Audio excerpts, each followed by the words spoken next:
আপনারা ইয়াজুজ মাজুজের নাম শুনেছেন না? ইংরেজিতে বলে গগ ম্যাগগ। নূহ আলাইহিস সালামের 4 সন্তান ছিল, হাম, সাম, ইয়াফাস, কানাআন। এই ইয়াফাসের বংশধর হচ্ছে ইয়াজুজ মাজুজ, জঙ্গলি, হাজার হাজার শুধু বংশ বিস্তার করে। তারা এসে লোকালয়ে মানুষের উপর আক্রমণ করে, তাদের গবাদি পশু এগুলো ছিনিয়ে নেয়, ফলমূল খেয়ে ফেলে।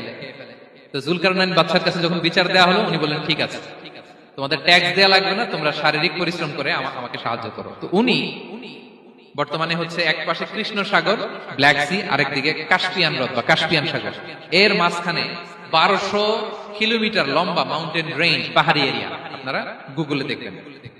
এইখানে দুই পাহাড়ের মাঝখানে ফাঁকা জায়গায় তিনি বড় বড় লোহার পাত প্রথিত করলেন, গেড়ে দিলেন।